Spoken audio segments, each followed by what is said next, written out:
فأعوذ بالله من الشيطان الرجيم قال النبي صلى الله عليه وسلم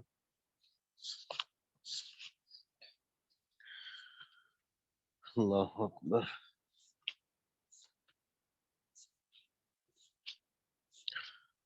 طلب كسب الحلال فريضة بعد الفريضة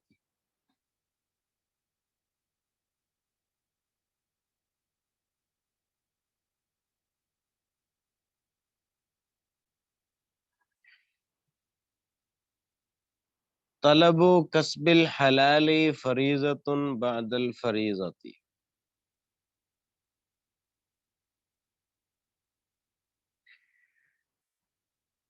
یہ حدیث پاک کے الفاظ ہیں. طلب کا معنی ہے طلب کرنا، کسب کا معنی ہے کمانا، حلال سے مراد حلال مال، حلال کمائی. فریضہ کا معنی فرض، بعد کا معنی بعد، فریضہ کا معنی فرض.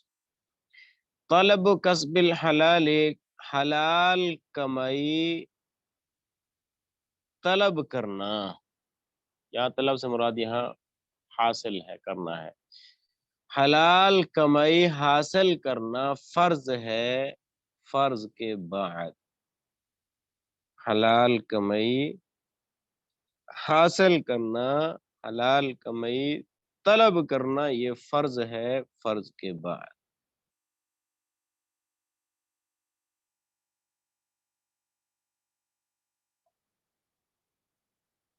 یہ حدیث پاک ہے، اس کا ترجمہ بھی آپ حضرات نے سن لیا. آگے آپ نے جو پڑھا ہے نا، سنا ہے کسب طلب کسب الحلال فریضۃ، ان کے حلال کمائی طلب کرنا حاصل کرنا یہ فرض ہے. آگے ہے بعد الفریضہ، فرض کے بعد. اس فرض سے مراد اسلام کے جتنے ارکان ہیں وہ مراد ہیں. جیسے نماز ہو گئی، اسلام کا رکن ہے، بنیادی رکن ہے. روزہ ہو گیا، یہ بھی اسلام کا رکن ہے. حج ہو گیا، یہ بھی اسلام کے ارکان میں سے ہے، یہ فرائض ہیں. یعنی فرض ادا کرنے کے بعد حلال کمائی کمانا یہ فرض ہے. تو پھر یہاں پر یوں کیوں فرمایا گیا ہے کہ طلب کسب الحلال فریضۃ بعد الفریضۃ، کہ حلال کمائی حاصل کرنا یہ فرض ہے فرض کے بعد. یہ کیوں کہا بعد الفریضہ، کیوں کہا گیا ہے؟ بس اتنا ہی کہہ دیتے کہ طلب کسب الحلال فریضۃ، ان کے حلال کمائی طلب کرنا حاصل کرنا یہ فرض ہے. بس نہیں کہہ دینا کافی تھا. بعد الفریضہ یہ لفظ کیوں ذکر کیا ہے کہ فرض کے بعد؟ یہ اس لیے ذکر کیا ہے کہ بعض اوقات انسان جب مال کماتا ہے، دنیا کماتا ہے، حاصل کرتا ہے، تجارت کا کاروبار کرتا ہے، لین دین معاملات یہ سارے کرتا ہے، انسان اس کے اندر ایسا منہمک ہو جاتا ہے کہ اللہ کے فرائض کو بھول جاتا ہے. اتنا مصروف ہو جاتا ہے کہ اللہ کے فرائض کو بھول جاتا ہے. اس لیے پھر یہاں بعد الفریضہ کا لفظ لگا کر اشارہ کر دیا کہ مال تو کماؤ، دنیا تو کماؤ، لیکن ساتھ ساتھ جو چیزیں اللہ نے تمہارے اوپر حلال کمائی کے بعد جو اس سے پہلے جو اللہ تعالی نے جو فرض کی ہیں وہ بھی تم ان کا بھی خیال رکھو، ان کو بھی ادا کرو.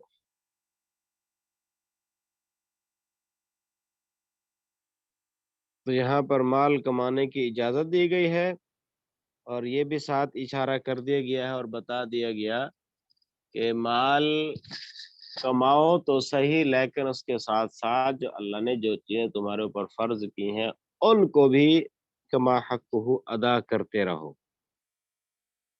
ان کو نہ بھول جاؤ.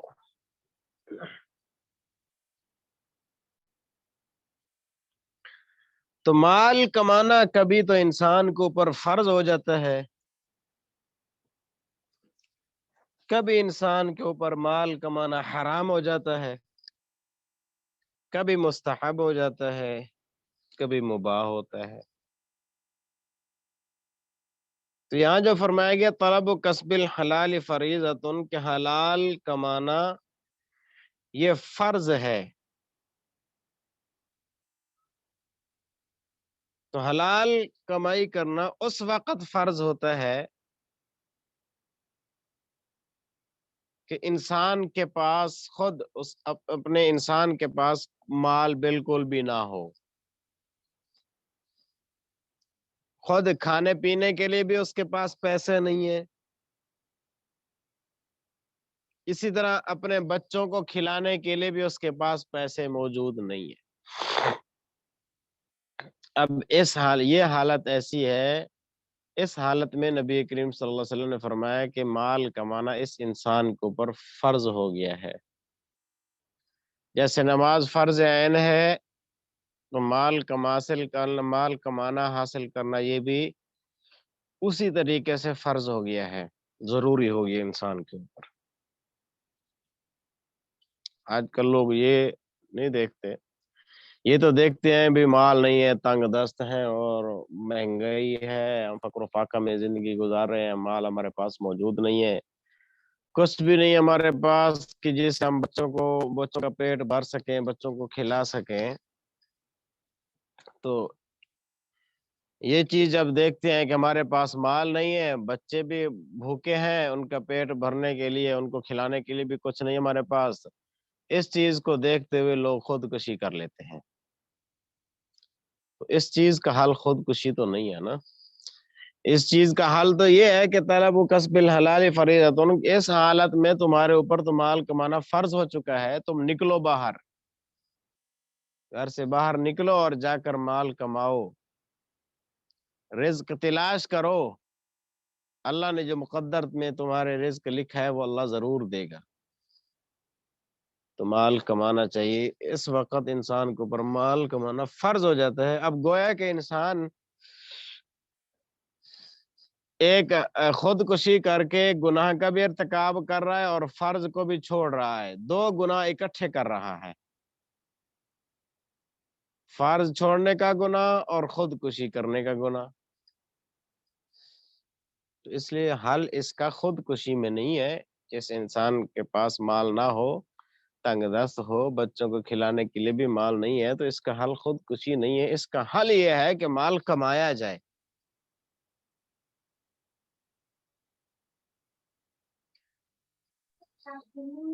حضرت اور اسی جی جی جی جی آپ بات پوری کریں حضرت. جی بتائیں کیا کہنا چاہتا ہوں. حضرت یہ میں نے کچھ علماء سے سنا ہے، وہ کہتے ہیں کہ یہ تو قسمت کی بات ہے کہ آدمی کی قسمت میں جتنا رزق ہوتا ہے اس کو اتنا ہی ملتا ہے. جی تو یہ اس بات پہ ہم کتنا جو ہے کتنا محنت پہ چھوڑیں اور کتنا ہم قسمت پہ چھوڑیں. بھئی دیکھو یہ تو توکل پر ہے نا، توکل علی اللہ پر ہے، اللہ پر توکل کرنا. اتنا تو ہمارا ایمان مضبوط نہیں ہے جتنا صحابہ کا تھا. وہ آتا ہے نا حضرت ابوبکر صدیق رضی اللہ تعالیٰ عنہ کے بارے میں، گھر کی سوئی تک لے آئے، کچھ بھی نہیں چھوڑا.